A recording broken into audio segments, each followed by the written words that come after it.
जय हिंद साथियों, वंदे मातरम साथियों।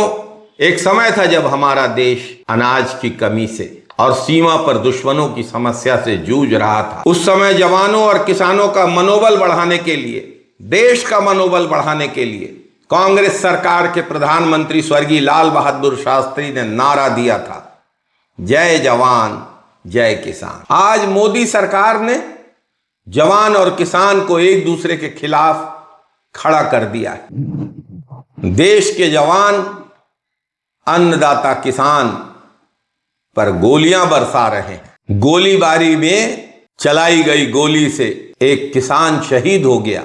मोदी सरकार का नारा है, लड़ जवान मर किसान। इसके पहले हुए किसान आंदोलन में भी मोदी जी की जिद की वजह से 700 से अधिक किसान शहीद हो चुके हैं। भारत के जवान, भारत मां की माटी के वीर सपूत भारत के किसान पर गोलियां चला रहे हैं।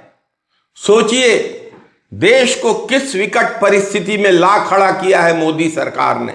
भाजपा सरकार ने देश में नफरत और अराजकता का वातावरण उत्पन्न किया है।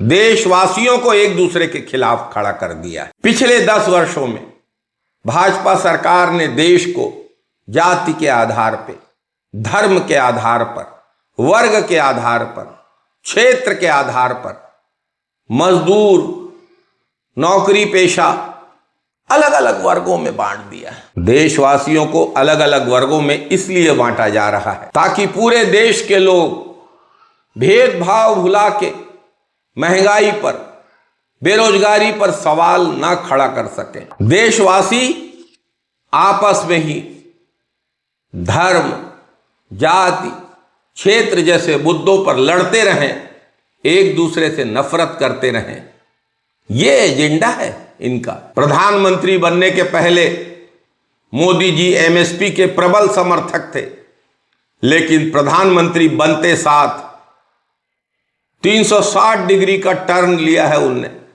और अब वे एमएसपी लागू करने को तैयार नहीं हैं, एमएसपी के विरोधी बन चुके। वोट चाहिए था, प्रधानमंत्री बनना था तो किसानों के हक की बात, और प्रधानमंत्री बनने के बाद किसानों के साथ विश्वासघात। आखिर आज देश के किसानों के साथ आतंकवादियों की तरह व्यवहार क्यों किया जा रहा है? किसानों की बात सुनने में और मानने में क्या हर्ज है?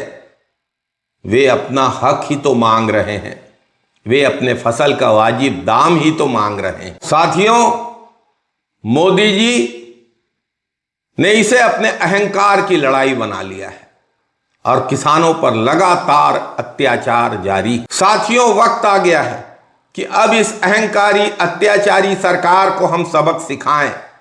इस अहंकारी सरकार के अहंकार को समाप्त करें और देश में एक बार फिर प्यार का वातावरण, स्नेह का वातावरण, परस्पर विश्वास का वातावरण बने, किसान हितैषी सरकार बने। जय हिंद साथियों, वंदे मातरम साथियों, यदि आपको हमारे इस YouTube channel Congress the real voice of India की बातें अच्छी लगती हैं तो आप हमारे इस YouTube चैनल को सब्सक्राइब करिए, बेल आइकॉन दबाइए, हमारे इस वीडियो के लिंक को शेयर करिए, इसे लाइक करिए, इस पर कमेंट करिए, हमारे इस वीडियो के लिंक को पोस्ट करिए। बहुत बहुत धन्यवाद साथियों।